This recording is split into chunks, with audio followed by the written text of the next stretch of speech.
Welcome to the Stereoactive Movie Club. My name is Jeremiah, and I'm here with Alicia, Laura, Mia, and Steven. And we're going to be revisiting the films we've discussed in the last 5 episodes, addressing comments from listeners and members of the Facebook group, and of course, picking the next round of movies we'll be discussing on the podcast. But first, let's introduce ourselves.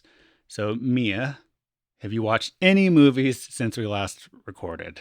I have. So a couple that I watched are Fast Times at Ridgemont High and The Ballad of Buster Scruggs. I'd seen Fast Times at Ridgemont High before, but it's been a really long time. I definitely remember watching it on dinner and a movie on TBS back in the day. So I probably saw like a super edited version. So yeah, it was great. Like baby Jennifer Jason Leigh was awesome. Baby Sean Penn, also awesome. So yeah, that was like a fun little trip down memory lane. And then Ballad of Buster Scruggs, I've been on a big like prairie western kick pretty much my whole life, but it's flared back up the last like couple weeks. So we watched that. You should get it looked at. I know, right? Yeah, it sounded like it was herpes or something. Did you like it? Yeah, it was really good. It's kind of Really? dark. Yeah, well, Jeremiah and I had been watching all the Coen brothers movies, and then we'd sort of fallen off from that project, like, I don't know, a couple months ago. And so this was one of the ones we hadn't gotten to. But yeah, I mean, definitely kind of dark, especially the one with Zoe Kazan. I was a little heartbroken about. It's a bunch of short films, basically, in one giant movie, like chapters.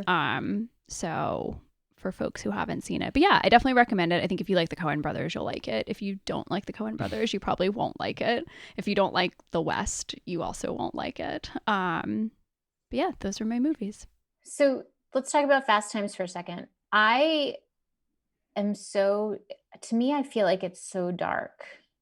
Yeah. Did it sit that way? Did it leave that kind of a Well, yeah. So we aftertaste? watched it because we went to Louisiana last weekend to visit Jeremiah's family. So we had listened to, which movie podcast is it? Unspooled. And they were talking about it.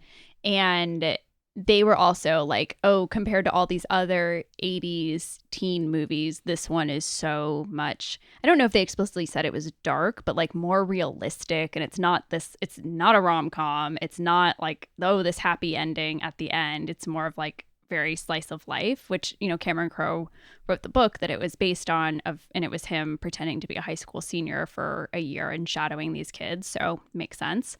But yeah, I mean, it's a little, I don't want to say depressing, nightmares about that movie. Oh, really? Okay. Yeah. I didn't find it that dark, but it's not like a fun 80s bop kind of movie. It's got all of those aspects, but it's kind of, I don't know. I just remember just being like, whoa, that's some heavy shit. Yeah, it's pretty dark. In addition to those, I also watched Tenet, which it's a movie. Then I saw Star Trek. With a name that starts with a T and ends with a T. Yeah. Hey, it's almost as if the name goes forward and backward at the same time. What do they call that? Palindrome? Yeah. Whoa. And it's like about a guy who can go backward and forward at the same time. What do you know? Amazing. Anyway, Star Trek 6, The Undiscovered Country, I also watched to kind of round off my original cast movie binge, although I did skip Final Frontier because that's a piece of shit movie. I also watched Bamboozled, and I guess that's it. Yeah. Bamboozled was interesting. That's a Spike Lee movie I had not seen, and I was glad to catch up with it because that's a movie that I feel has gained a reputation over the years. After when it came out, people kind of didn't know what to do with it, I felt like. And it's a very interesting movie. There's a lot to really dig into with it, and I thought it was very impressive. Yeah, I saw that a long time ago. Is that the movie that they shot all on DV? Yeah, they shot it in DV, which probably is the only way that movie ever got produced, you know? It was hard to get financing, I'm sure, for that movie. Yeah. It's a really good movie, but it is like when you see it and you saw the previews for it, it didn't really match what they were trying to do. Mm-hmm. But it was very good. I remember really liking it, and it's a couple hours long, right? Isn't it like 2.5 hours or something? I think it's just over 2. I don't remember the exact length, but I watched it on the Criterion channel, and I think it's like a lot of those movies that were shot on DV, and then everyone sort of kind of kicked them around a little when they came out in theaters in the late 90s, early 2000s. They look better on TV though. So they didn't look great next to other movies coming out at the time, but revisiting them on TV is kind of a better experience, I think. I didn't see this in the movie theater, so I can't vouch for it, but I went into it kind of expecting it to look bad because it was shot on DV, and I didn't really mind it that much. I mean, it's noticeable that it's like a lower res format, but it didn't bother me. It didn't take me out of it too much. Yeah. So Steven, how about you? I saw the Justice League Snyder Cut, 4-hour movie. I liked it overall. It still was too long, but it helped set everything up a little bit better, and the characters were more drawn, so that helped. And that helps when you have a 4-hour movie to do. And I also saw Charade with Audrey Hepburn and Cary Grant. That was a 1963 movie. It was really good. I really enjoyed it a lot. And they said it was like, I thought it was a Hitchcock movie for a really long time, but they said that it was the best Hitchcock movie that he'd never directed. I think that's what they were saying about it. But it was great. I really enjoyed it. And then it's actually on my television set right now. You can't. I watched that movie like a blanket. Oh, really? Need to put something good on. Yeah, it's real. I'd never seen it before. It's been on. I've been using this podcast kind of an opportunity to visit old movies that I've never seen that I've heard a lot about. So that movie came up, and I really enjoyed it. It was one of those that I was like, why did it take me so long to watch it? With Walter Matthau. Yeah. It was so many twists and turns, and it was still funny. The tone was a little strange in parts, but overall, it was fun. I saw that movie at Bryant Park. The one I used to go sit in the park on like Monday nights, I think. Yeah, that was like the only one that I remember. I went to several of them, but that one like always stuck out to me because I just thought it was so funny. I walked into it not knowing much, and I really enjoyed it. And then the last movie I saw was Smokey and the Bandit, which I hadn't seen since I was a kid. And I went to the theater to see that with my dad. Like, he took me and my brothers, and we watched that movie when it came on TV like every year. And I hadn't seen it in years, and still enjoyable. Sally Field's like a baby in that movie. She's like, such a baby. Yeah. It's just a fun movie. There's nothing really hard to think about in it. So Burt Reynolds really did have something. You wonder, like, when you think back, you're like, why is he so a very famous? hairy chest. Like, he did. Like, he was definitely a star back then. He carried that movie. Like, he's got that charm. Mm-hmm. Yeah. So, Charade, there's a remake of that by Jonathan Demme. That's, I guess not very Newton. good. Yeah, it's not. It's called The Truth About Charlie. Came out in 2002. Yeah, it's the first of a couple of remakes that he did. Because then he did Manchurian Candidate, which is a much better film. Sure. Yeah, I mean, still not as good as the original, but anyway, that's out there if you want to avoid it, Steven. Okay. I might check it out, but now after hearing that glowing recommendation, maybe I'll let it die. And Alicia, how about you? I watched 2 movies this week. I watched An American Werewolf in London, which I've seen before, but I don't know. Maybe it's one of those that I also like to watch for sentimental reasons, even though it's very much not a sentimental movie. But I think it's just nostalgically kind of fun for me. But I always forget that it ends so abruptly. I don't know if anyone else has seen it, but it ends like really abruptly. And I'm always like, oh yeah, that's the end. So if you haven't seen it, I would suggest it. It's if you're not too squeamish about horror, because there's definitely some gross stuff in there. And then the other movie that I watched was The Madness of King George, which I just love a costume drama, especially a British one. So I've seen that one several times. And I don't know, I guess I was interested in just revisiting some familiar stuff this week. Don't know why. And Lora. I watched The Farewell. Mia mentioned it a couple of podcasts ago. The director Lulu Wang and Awkwafina played a nice subdued performance. It was done very well. Nice. There was one thing that I would have changed, but I can't mention it without spoiling the entire thing. Okay. So. Yeah. There you go. I bet I know what it is. Let's Should we spoil after. it? No, let's not spoil it. I'm totally fine to be like, guys, skip this part. No, well, I don't know if everybody here has even seen it. I can't skip this part. Yeah. Oh yeah, sorry. Okay, fine. I'll message you after and see if it's what I think it is. You're probably right. Yeah. Okay, so for those who may not have listened to the show before, this is a podcast where the five of us are discussing movies that have appeared on Sight and Sound Magazine's poll of the greatest movies ever made, and that comes out every 10 years. The next poll will be out in 2022, so we're basically using that as our excuse to watch some classic movies ahead of it. We invite listeners to take part in the discussions by watching along and sharing their opinions in our Facebook group, by emailing, or by leaving a voice message on our anchor.fm show page.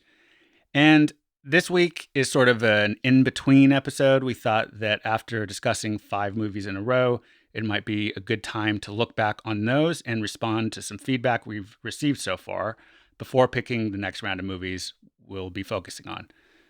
So at this point, we've discussed The Passion of Joan of Arc, The Magnificent Ambersons, Citizen Kane, Tokyo Story, and Rashomon. So does anyone have anything they want to bring up related to one of those? Something you may have thought of later or just forgot to say when we were recording? Anything along those lines? Overall, I think that they're all so different movies. But in terms of the one that I was thinking about later was The Magnificent Ambersons, and how the ending didn't really sandbag any of the critics' liking of the movie, because I thought the ending was so awful and it was so tonally off from the rest of the movie that it still was appearing on a lot of different lists, and it still does to this day. And for me, it almost ruined the movie for me. So that was one of those things that I really would like to pick their brains about. I thought that was really kind of interesting. I agree 100%. That was actually almost word for word what I was going to say. Because the more I thought about the movies we've watched so far, the one thing that was really sticking with me was that when I first watched the movie, I was like, okay, this is, good, like whatever. The only other movie we watched was The Passion of Joan of Arc. But then after we watched Tokyo Story, we watched Citizen Kane, we watched Rashomon, I was like, The Magnificent Ambersons really does not stand up to these other movies, in my opinion. And I don't even think it needs to be on this list at all. I think it's just more about the legend around the movie than the actual movie. The filmmaking. Right. Yeah. Well, one thing that kind of stuck with me from our discussion of that movie in the episode was I think we were talking about the mother character. I can't remember her name right now, but I think we were trying to justify why she was acting a certain way. And at some point, Lora said something like, but that's not in the movie. Yeah. And I was like, oh, yeah, she's right. That's not it. And I feel like that's kind of along the same lines of what you're saying, of like people attribute all this stuff to it that isn't there because they just kind of wonder about what could have been. And it is, I think, so much about the legend of it as opposed to what's actually been available to see as a movie, which is kind of a shame. Because I do think like whatever Orson Welles would have done himself would have been better, probably, but it's not what exists. So I kind of agree with you that the movie probably doesn't deserve as the thing that exists to be on the list. And I don't think it's been on the list for a while now. I'd have to say, since we don't know the Orson Welles cut or what his original theory is, as I said when we talked about it, I don't know if his version would have been better or just more drawn out and just more melodrama. We'll never know. We'll never know. So it's kind of not worth even, I don't want to say it's not worth discussing, but because we don't know, it is almost kind of not worth discussing because we just don't know. Yeah, I agree. So then let's just not discuss it. Well, I just conversation. This podcast is over. That's not what I meant. But. I just wanted to say one last thing about it. I really do think that this is probably one of those things that you can just chalk up to. Like, if you look at when it was on the list, it was in 1972 and 1982. And that was, I think, at a time when there was a big Orson Welles revival because Peter Bogdanovich had been doing these interviews and this book had come out and stuff. So I think that there was like a reevaluation of Wells, or a reappreciation of him, and that kind of swept up Magnificent Ambersons as this lost masterpiece in some people's minds that they just kind of imagined to be better than it unfortunately is. But yeah, Lora might also be right that maybe it just would have sucked anyway. I don't know. It's just my... Yeah, my feeling was if it had just kind of ended with the son like in that room where everybody forgot about him, that would have been like a sad ending, but it would have been a better ending. I feel like it just the happy ending at the end, or like, oh yeah, it's all hopeful, but it all seemed to happen off screen. Mm-hmm. You know, even what would have happened at the end if we had actually seen that play out, sure, it wouldn't have really rang true to the rest of the movie, but at least it would have been something, I feel like, instead of just hearing about it secondhand from two characters that were out in the hall, you know? Right. Yeah, I agree. I think if we had to axe one movie, which I know that's not what this podcast is about, but it would definitely be Magnificent Ambersons out of the 5 we've watched so far. Did anybody else have anything they wanted to bring up about any of the movies? I personally been thinking a lot about Citizen Kane and how the way they portray the Marion Davies character and how cruel it is. And I mean, it's successfully done. She does an amazing job. But at that time, you know, she was well loved, you know, she had this amazing reputation and potentially, you know, supposedly a lot of talent, even though Hearst kept trying to make her into, you know, a serious actress. You know, and sort of along the same lines as Kane, in that he wanted to be taken seriously, etc. But it's just pretty cruel. You know, I don't know. Just imagine what that would have done to her, I think. Mm-hmm. Because she did eventually have a lot of, you know, a drinking problem and a lot of issues and stuff. And I just don't know what part that movie or that portrayal might have played in it. So I've just been thinking about that. Since you said you've been thinking about it since we watched it, has that sort of diminished your view of the movie overall? No. It's, you know, to me, it's a great film. It's just, but in some level, I think there's a cruelty element to the Wellian way of making films that maybe goes hand in hand, that you just kind of need to accept. It's kind of that thing like when young people talk about old people in like kind of a cutting way and they just don't think about it. They don't think how like maybe they don't even mean it in a mean-spirited way, and maybe he wasn't thinking about it in a mean-spirited way. He was just trying to like be honest. But sometimes you just, when you're young, you don't realize how what you're saying really affects like real people. Just because they're old doesn't mean they're not real people with real feelings. And I thought that was something that I thought about in relation to that character and Marion Davies in real life also. Well, and celebrities too, you know, like people will say horrible things sometimes. And it's like, you know, if they're not human. Right. And it's like, at the end of the day, this person has, you know, more money than all of us will ever have combined and all of these things. And, you know, I'm sure they have to just have that wall where they're going to block off like everyone's random opinion on their partner, their pets, their clothes, how they looked on their worst day, how they look in a bikini, like everything. But like, you know, imagine you go grocery shopping and you see these magazines like saying all these things about you. It would be horrible. Yeah. And I mean, that kind of makes me think back to our first movie discussion on Passion of Joan of Arc and how we brought Britney Spears into that because we'd all just recently watched that recent documentary about her, which I think touches obviously on a lot of what you're saying. Yeah.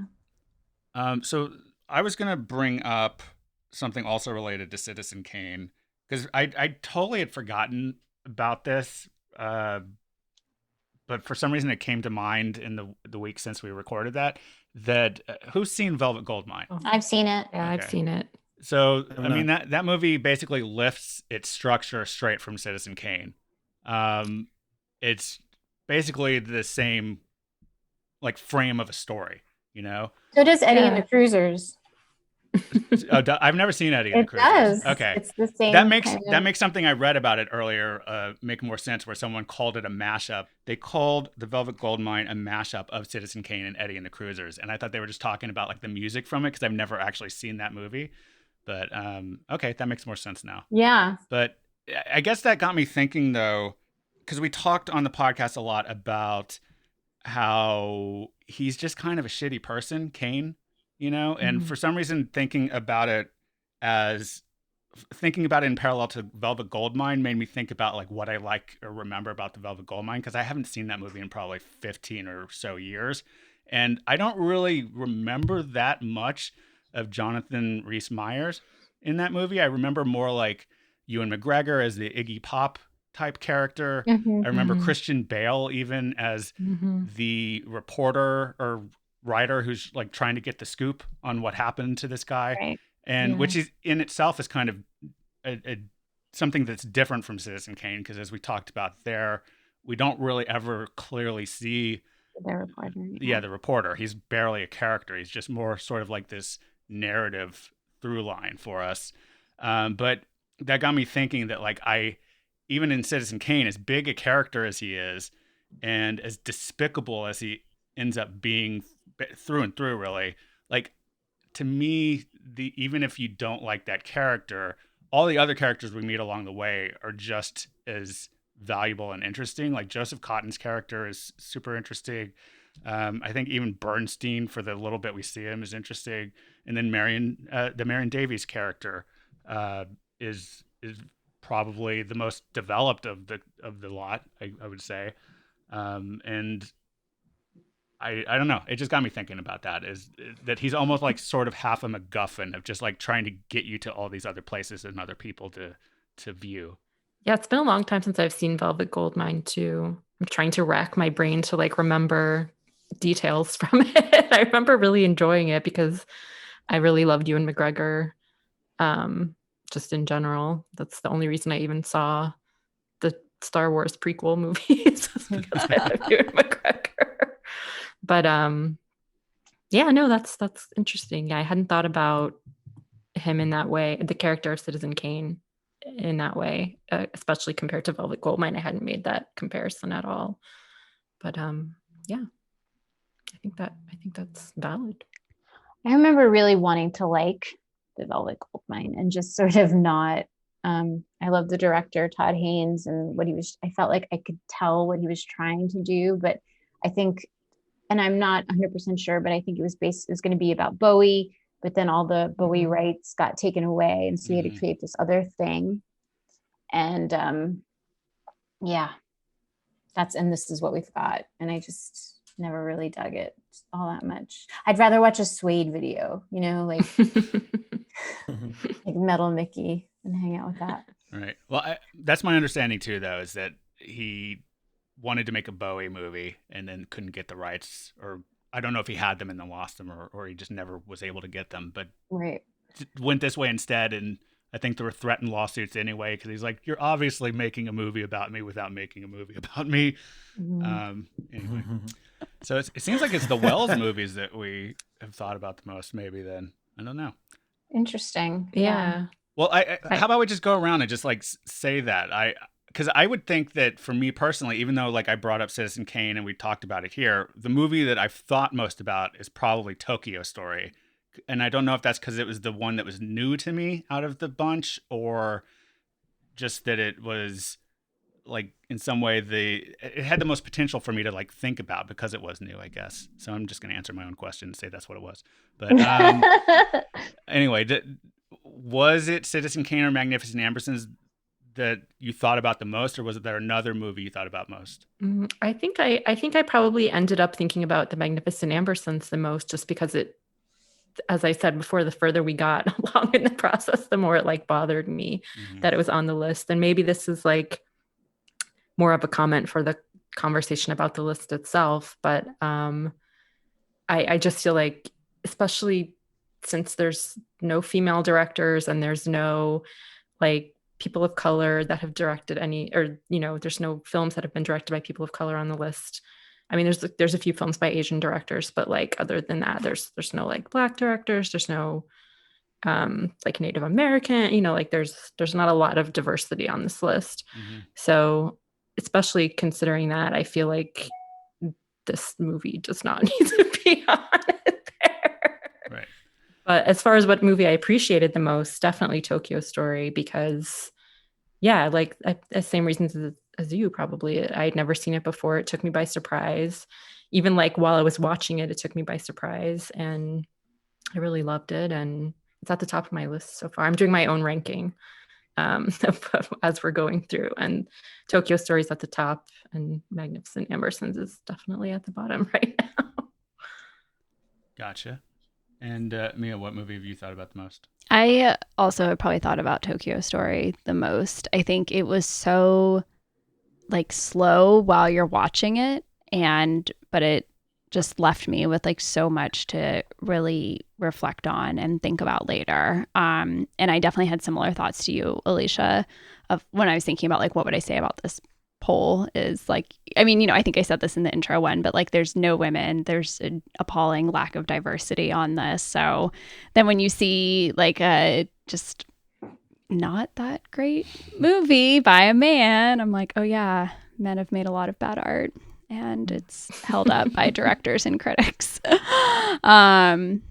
So yeah. Then Laura or Steven, do one of you want to answer that question, or do you feel like you've already hit it? Well, I would say out of the ones that we'd watched so far, The Magnificent Ambersons was sort of like a question mark, even though I'm the one who actually picked that movie. It just kind of reminds me of those movies that it seems like everybody should like, and it's just on lists just because they're grandfathered in. It's like those Oscar winner movies that you're just like, well, all the parts are there, so it should be good, right? And then you sort of watch it and you're like, I guess it's good. But then the more you think about it, the more it just doesn't make sense that it's on these lists. So that's the movie that I thought the least about, other than just being kind of angry at the end. But the movie that I liked the most, I think, was Tokyo Story, just because it felt like a real story too. Like you were on this journey with a bunch of people and you're getting to know them. And not everybody was perfect, or, you know, there wasn't necessarily a protagonist and an antagonist to this movie. Everybody was sort of shades.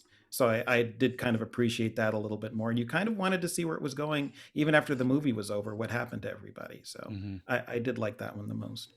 And Laura?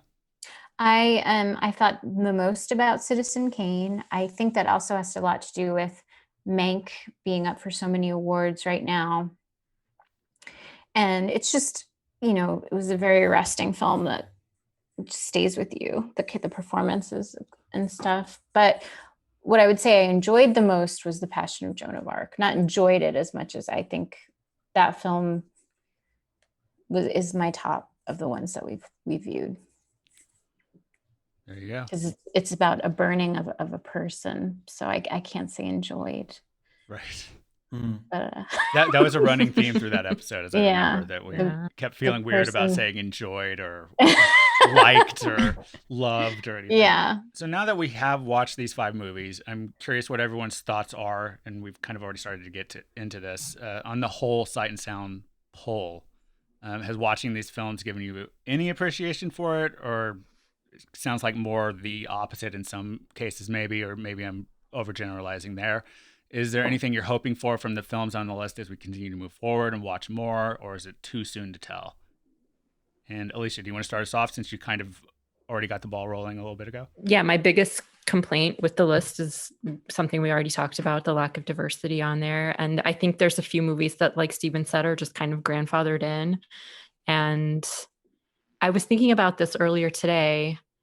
I think although there's definitely something to be said for originating something or being the first movie to do something, if somebody did it better later, I'd rather watch that. You know, I mean, I'd rather see somebody that did it better be on like the list, because I'd rather see like the more entertaining, the more thought-provoking, whatever it may be, version than just necessarily the first. Not that I think any of the movies that we watched, other than The Magnificent Ambersons, has been like bad so far. And even The Magnificent Ambersons, I don't think it's like outright bad. I think, it just suffers from the ending, and then it's just kind of on there, just because of reputation. So I think it's just kind of a stodgy list. Right. So I forgot to mention that I was actually trying to advocate for taking Citizen Kane off the list and putting Velvet Goldmine on. So it sounds like you're behind that. 100%, Okay, definitely. gotcha, They perfected the form. Okay. And Mia, how about you? Yeah, I mean, I think stodgy is definitely the word I would use. I'm curious to see if my opinion changes as we get into more newer movies. Because I think all these movies, like, what was the newest of the movie that we watched? Oh, that's a good question.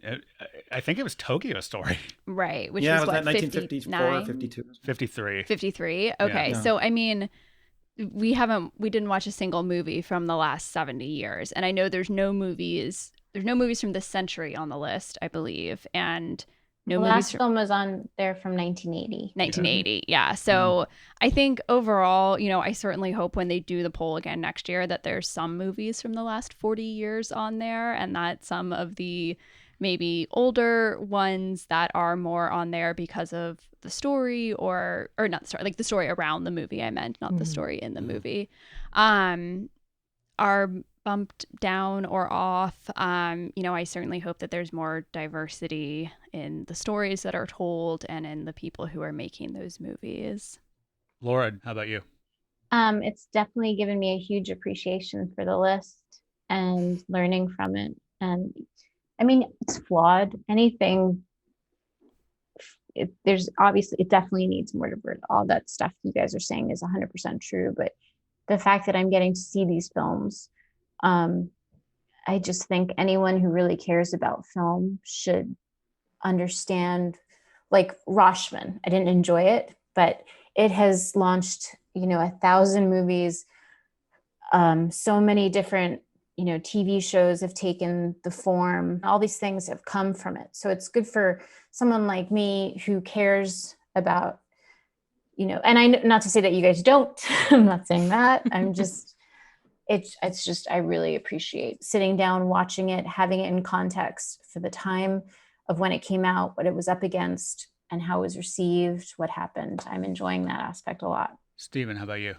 Most of these movies I haven't seen, but I've heard of a lot of them, and they're on the list for a reason because they are movies that were crafted in a deliberate manner. And so every movie I've seen, whether I've liked it or not, it was done with care. Like they really did structure a story and they tried to have a point of view.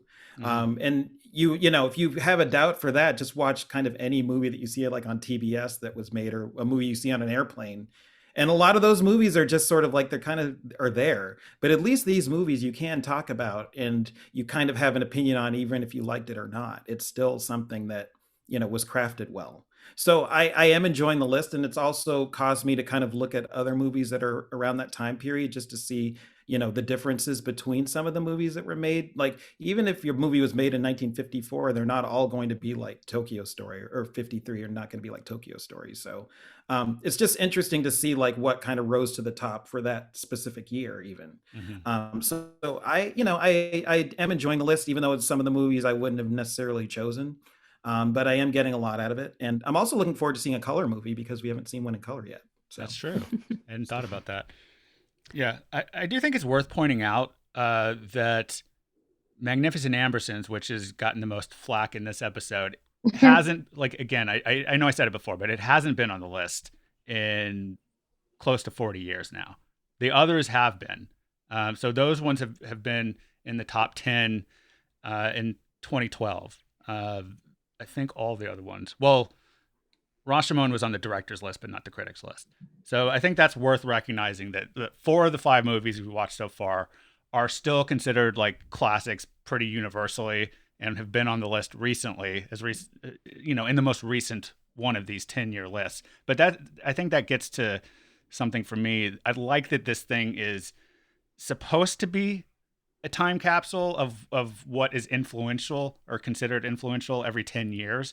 I think that it has gotten stodgy, and that's kind of one of the things that's kind of ironically drawn me to it, because I'm like, why do they keep putting these same fucking movies on here all the time? There's been other movies that have come out since Raging Bull, which is the movie that Laura alluded to from 1980. That's the most recent movie that has made it into the top 10 of the Sight and Sound poll. There's other movies more recent than that have been included in the longer form of it that you can look up. But in the top 10, 1980 is the most recent movie. And that's kind of bizarre and crazy and just shows, I think, a problem with critics sometimes, that they get sort of caught up in sort of maintaining an idea rather than advancing it. And I really hope that like a lot of what's happened in recent years culturally is going to affect that, because we've seen these conversations starting to happen like with the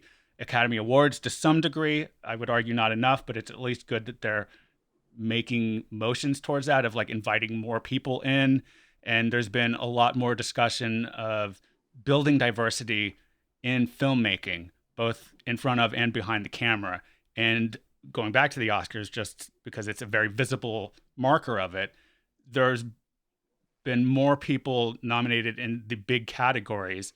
Like we have the first Muslim actor being nominated for an Academy Award this year. We have several actors lead actor.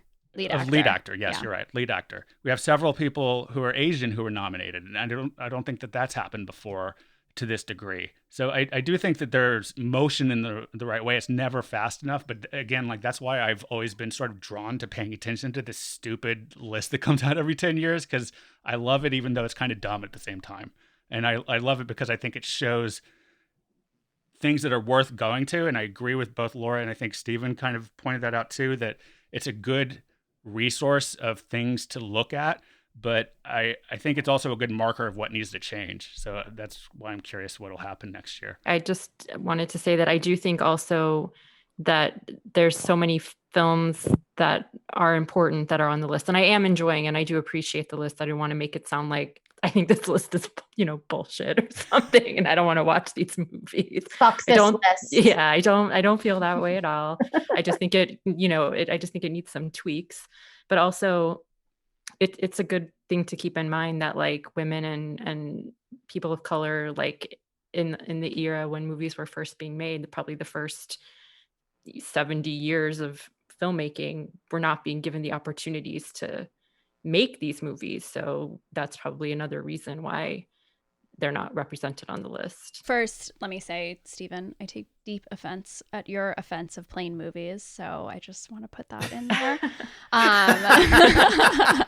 Stephen has so many airplane movie opinions. Oh my God. I know. And I thought he was I fly a lot. I flew a lot for work. I've seen a lot of those movies. Me too. Yeah. I thought you were pro airplane movies, but now I am, but questioning. I don't think about them after I get off the plane most of the time, unless it's with Melissa McCarthy. I thought you were talking about planes movies for a second. I was like, wait, did he dog on those? Yes, the two like sidecar podcast I'm starting: planes in the air and then planes on the ground movies. Not enough planes movies, I have to say, from our Google search Saturday night trying to find something. But anyways, again, another podcast. What I would say is I liked what you said, Jeremiah, about this list being a time capsule, because I think it does show like it's a snapshot of every 10 years in a way that other best lists I think tend to just like change. And yeah, I'm sure you could go back and look at what the older one was, but it's more like, oh, the top 100 movies gets updated, not as much like every 10 years. But to me, in that way, it's also like it's a time capsule that is clearly just like not being updated. And it just what Alicia was saying, like, sure, women and people of color definitely weren't being given the opportunities to make these movies or, star in them. But at the same time, to me, it's like, it just shows like, okay, if you have mostly white male critics and white male directors, they're going to choose movies that overall, not every single one, that speak to their experiences. And then that's what's going to get established as like, these are the classic movies, in the same way that like, these are the classic books that we read. I'd be curious if any movies on this list pass the Bechdel test of like centering a woman's story, not in relation to a man. And maybe they do. I don't know. Obviously, I haven't watched all of them. But yeah, so just to me, I think it's like good. I'm glad that the list is here. I certainly hope it's like very updated with the next one. But at the same time, I guess just to me, it's like worth like taking this with like a grain of salt of like, these are people that we've given this position of like authority and power to and asked to make a list. But I'd be curious to see a list that is entirely composed of like, or at least is more representative of women and directors of color, and see what they come up with as their version of the Sight and Sound poll. Because I bet it would be different. To the critics' point, I think that's the important thing here, is because this started as a critics poll. The directors poll has only been done the last 3 times they've done it. And I really do hope that they invite more diverse critics to participate in the poll this time around.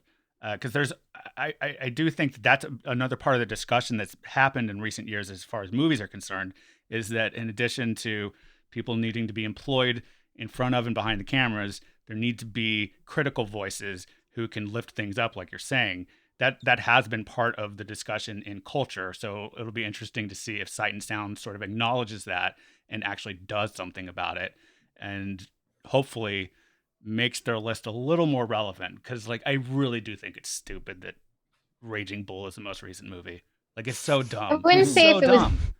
I hate that call movie. it dumb. That's another one I don't call think it dumb. It seems dismissive. I like the movie. I like Raging Bull. just- I like I haven't seen it. I'm not dismissing the movie. I'm dismissing the idea that the most recent movie that they could pick in 2012, the last time they did this, was a movie from 1980. I think it's just so, and they got a lot of flack for that at the time. So I'm not like out on a limb here saying this or anything, but like, I just think it's so ridiculous. So what that they were the didn't have something. parameters? Do we know what those are when they're choosing these? Yeah, do they have to have a movie that's been like out for 20 or 30 years before they choose it? Like, could they have chosen one from 20? I don't think it matters when the movie came out. Because I mean, I remember people talking in 2012 about like, oh, will Mulholland Drive make it in there? Will In the Mood for Love make it in there? And those both made it, I think, to the top 25 or 30, but not into the top 10, and people were disappointed about it. I would be curious to see what are the more recent movies that haven't made the top 10 but have made the list. Because assuming that those are probably the ones that have the best shot at getting into the top 10, or at least advancing higher up on the list. And I think would just maybe also show the direction that the critics and the directors are moving in terms of what kind of newer movies they're interested in. I would also be curious to know, like, who are these people? Like, what is the gender and racial breakdown of this? You were talking about the Oscars, but the Hollywood, what is the award that the Hollywood Foreign Press do? Golden Globes. Golden Globes. Yes. And it's like, okay, they have no Black journalists. Like, this is trash. I'm sorry. Like, your opinions are not, you're not taking in the full range of like human experience into the people you're asking to vote on these things. Like, it's a flawed system. Yeah. Yeah. To be fair, I think this stuff is stuff we can find out. Like, they in the most recent round or two, at least, I think, of the poll, they have published critics and directors lists, so you can see who they are, you can see what they voted for individually, and then kind of do the math to see how you ended up with what was actually in the aggregate list.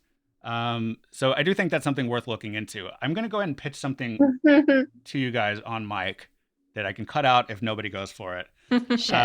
Homework. But I have a feeling you guys are going to be into this. I had the idea when thinking about this that at some point, I think we should get another round or two, at least, of these under our belt of like watching some of these and kind of like getting to the bottom of what we think goes into being one of these movies, and then kind of do what you were saying, Mia, of like look at the movies that have almost made it.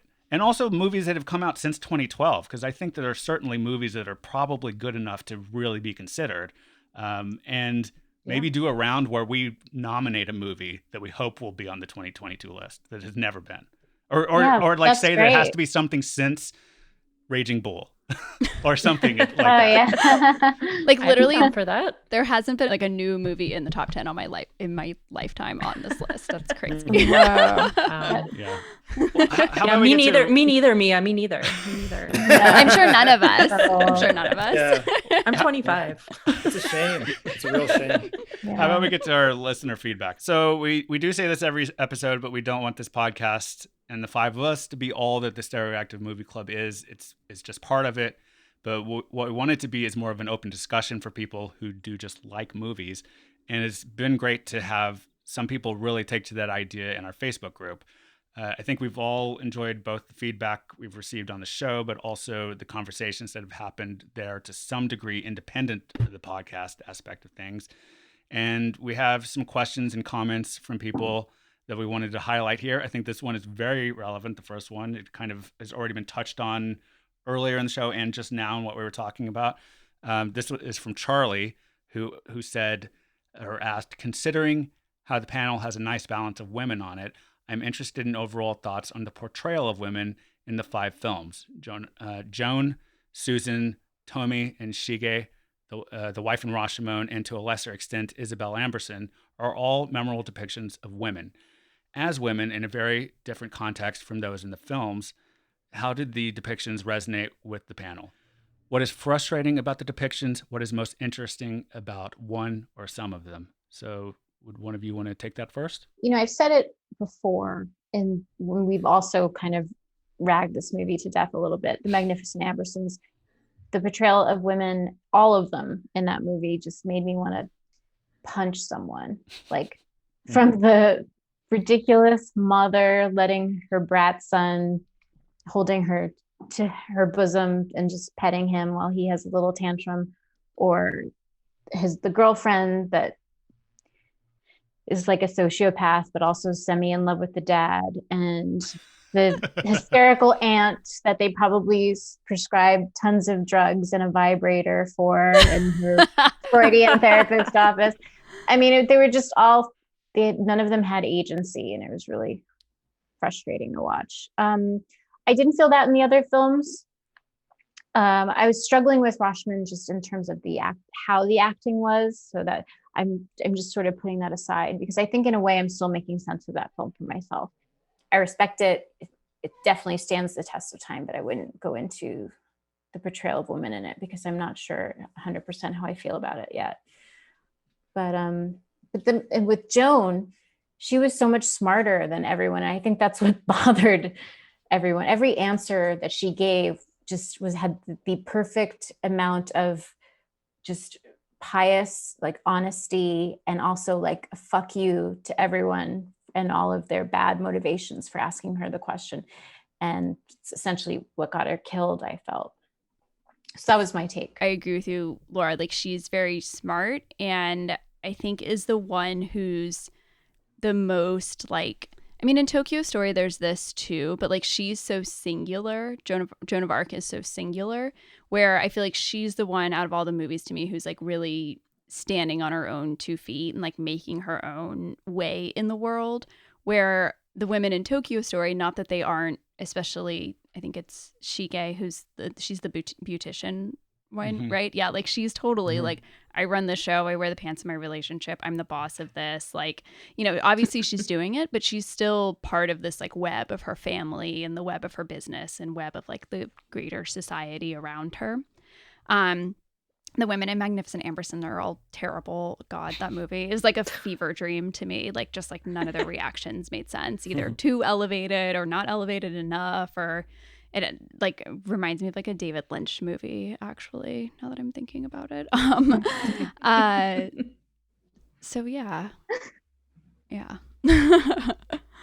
I would just kind of agree on pretty much everything.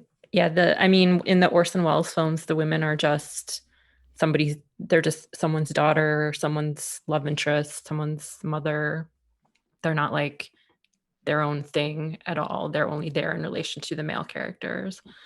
Joan of Arc, obviously, I think benefits from having been a real person. So we have like transcripts of her trial, and obviously she's an inspirational figure, just in real life. So that's great. And it was, I really enjoyed that film. And yeah, the Tokyo Story too, I really liked how I thought it was like a realistic portrayal of men and women. I thought he got to a universal truth that just transcended gender. Even though maybe it doesn't pass the Bechdel test. I'm trying to think if there's a scene. There is definitely a scene with the mother and the daughter-in-law, but I do think they're discussing they're talking her about son a man. in it. Yeah. So I don't think it does pass, but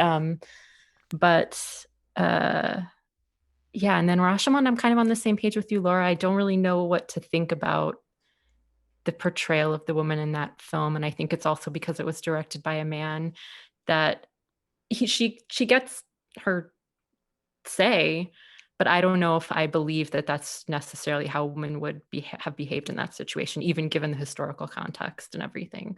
I just don't know if I believe that.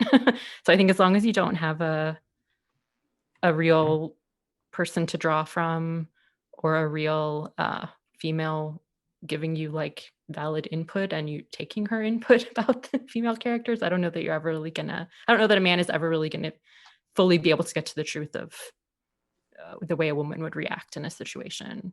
So yeah, and I think Rashomon, it's so much about what is truth. Is there one truth? And I've been reading this article about memory and how so much of our, people used to think that your memories were just like, oh, they're in this lockbox and you like think back on it and there's your memory there. But it's like, no, we can, change.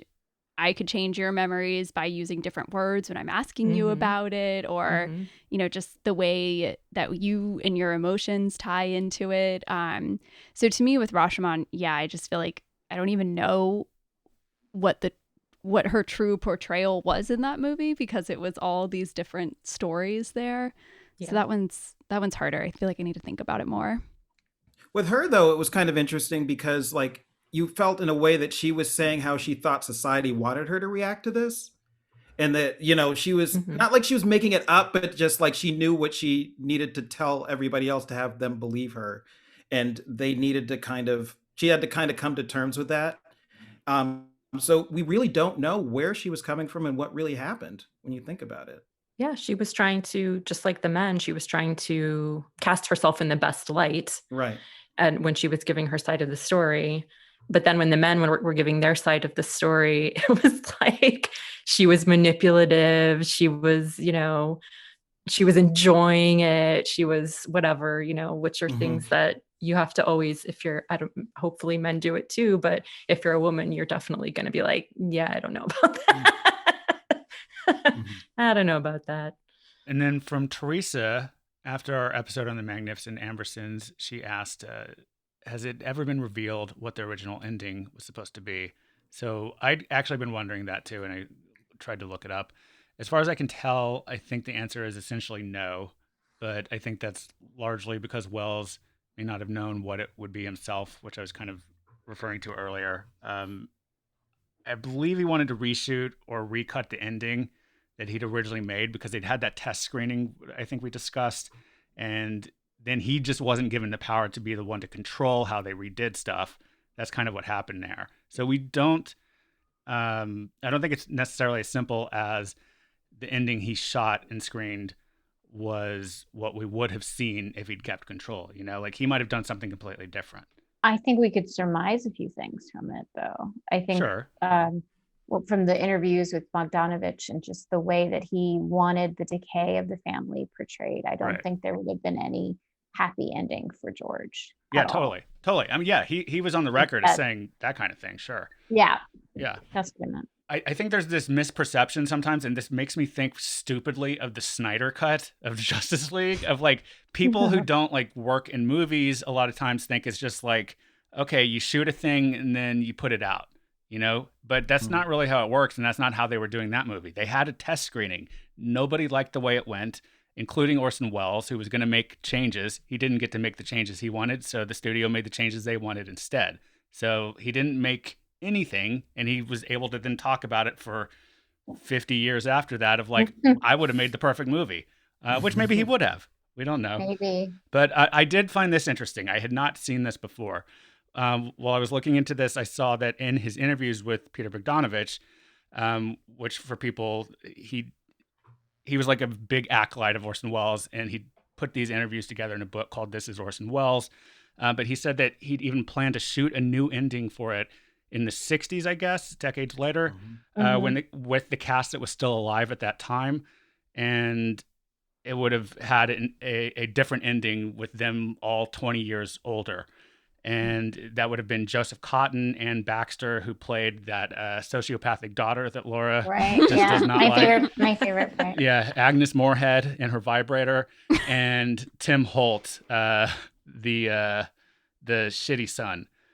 So they would have all been Linkletter before Linkletter's time. Yeah, totally. I didn't think about that.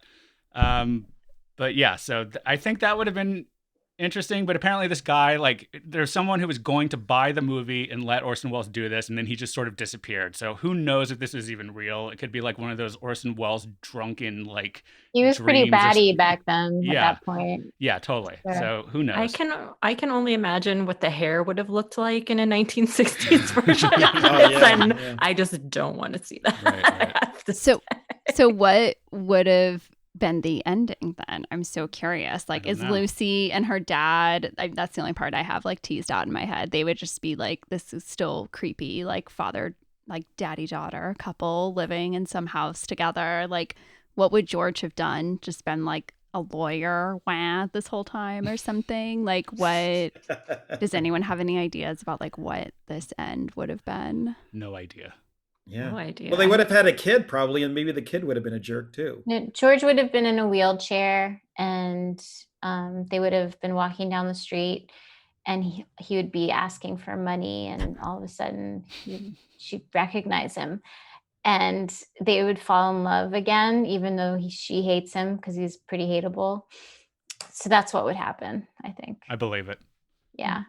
I think they definitely would have gotten back together though. Yeah, totally. It was like he'd be selling pencils, pretending he's blind. It's like Trading Places would come into it, and it would, so much would happen. What if Lucy was like, my dad's gross, this guy is a loser, and just like had, made her own way in the world and become this like super, like the last 20 minutes of the movie totally passes the Bechdel test, and she's like this like first, largest company in the world, first female owner or something like that.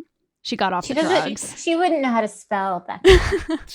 She could team up with the aunt, and they could go into business. They run the boarding house. Frankie making sell vibrators. Exactly. Yeah. Boarding house and vibrators. Yes. Oh my God. Applause. They run the Barbizon, and like all the ladies go there, and they're like, here's your room key. No men upstairs. Here's your vibrator. All right. And this isn't exactly feedback, but it's something from the Facebook group. Lora, you recently posted about watching both The Seventh Seal and The Seventh Sign. So I'm just curious, did you ever end up watching Bill and Ted's Bogus Journey to complete your trilogy? No, I didn't. That's definitely on my list. But I have to say, I do enjoy The Seventh Sign. I know it's a joke film in terms of, to me, more in the whole end of the world thing. But I think that movie isn't given enough credit. To me, it's like Stigmata. They're like Catholic, guilt, bloody, such a bad movie. And I just love them. I love every minute of them. You had me until Stigmata. Oh no, they're just really fun movies. All I can remember about Stigmata is that she just runs out into traffic at some point. But with her 90s like baby bangs. Yeah, bangs. Yeah. And Gabriel Byrne's like a hot priest. Of course. Yeah, the movie lost me when she ran out into traffic. I think I laughed out loud in the movie theater when that happened, and I was just like, I never saw Stigmata. I have that grouped in my head with Devil's Advocate, though. No, they're not the same. No. No? Okay.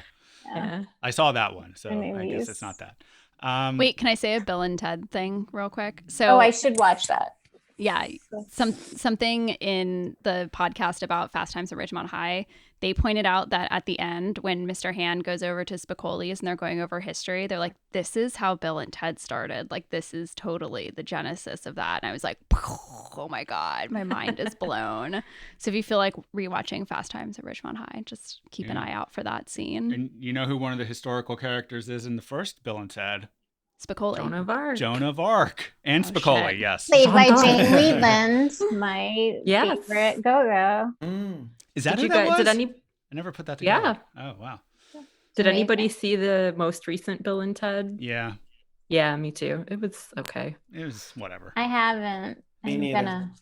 I think they should have stopped after 2. So should we get to our actual picks? Yeah, let's do it. Okay. Oh my God, I forgot we were even remember? doing that. Okay, so for our first episode, we decided that we'd pick movies in order of who'd seen the fewest movies on the list we're picking from, with the person who'd seen the fewest picking first. That was Mia at that time. So this time, Mia's going to pick last, and everyone's basically just going to move up a spot. So first up is Steven. The movie that I have chosen for us to do next is The General by Buster Keaton. Or starring Buster Keaton, I should say, made in 1926. The reason why I picked this movie is because I haven't seen a Buster Keaton movie ever. And also, it's kind of funny because in a lot of 80s sitcoms, they always were going to like a Buster Keaton film festival, or they wanted to go on a first date with some girl or whatever. And they're like, there's a Buster Keaton film festival happening at the Rialto. And so I've always been curious to see how good those movies were, since they were obviously film festival worthy. Okay, and Lora. Cool pick, Steven. Yeah. I am going to choose The Bicycle Thief because I've never seen it, and I'm Italian, and I would like to keep my Italian card intact. So we're going to watch that. It's a good reason. Well, actually, because Alicia's friend Charlie talked about how he did the Bicycle Thief tour in Italy, and it just sounded like such a cool idea, and I just never even got around to watching the film, so it's like something that has to change. Okay, and Alicia, how about you? I am choosing La Ventura, which is also an Italian film. It's an Antonioni, and I chose it because as far as I know, I don't think I've ever seen anything by Antonioni before. So I'm interested in it, and the plot sounded interesting to me. So yeah, I'm excited. Okay. I had Bicycle Thieves as a maybe. I was going to pick on the fly. I had 3 choices here.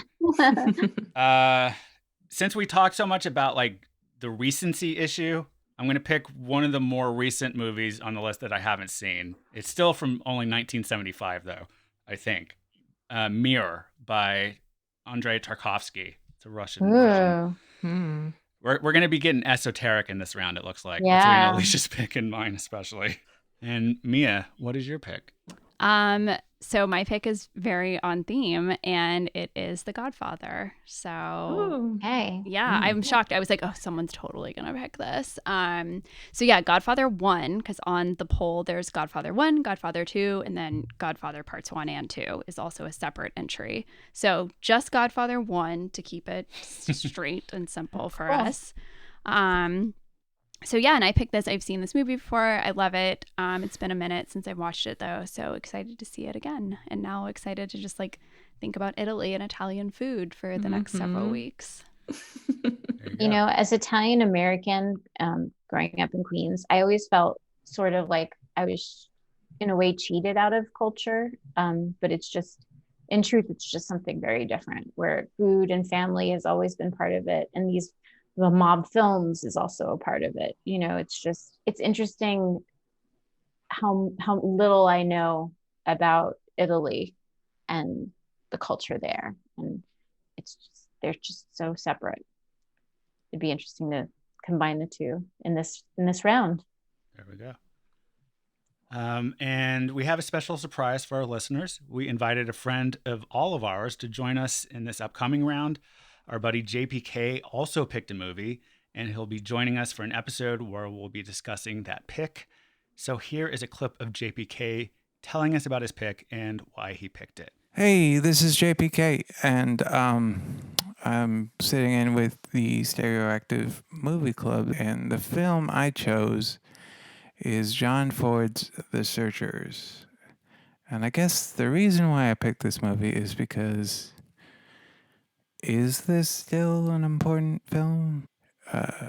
It's something I think about often, actually, because it's I don't know how relevant it fits in today's world.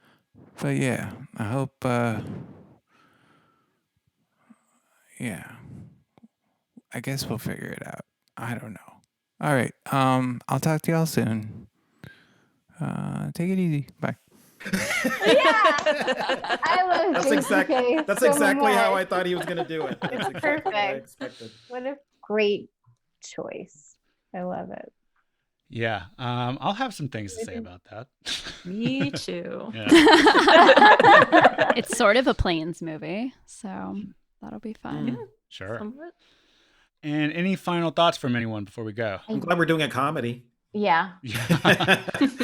True. Definitely. One of my final thoughts is I used to have this joke because podcasts just all of a sudden blew up and everyone had one. And I would make a joke saying, my next tattoo is I don't want to listen to your fucking podcast. But I love doing this so much. And I'm such a hypocrite. Like I really enjoyed talking about films with my friends. So It's funny that you say that because I actually had a similar, one of my like favorite cartoons I've ever seen is like a couple or like a man and a woman sitting in a bar, and the man is saying, I'm thinking of stopping a podcast. And I just always like cracks me up so much. But anyway, yeah, I'm also very much enjoying doing this. Yeah, this has been fun. I've enjoyed it a lot too. And I would just like to say, please interact with us on the Facebook group. Like I definitely want to hear more opinions from people. I just want to know what you think. Yeah, ask us questions too. So if you feel like, if there's something that you want to know of us, or if you have a fun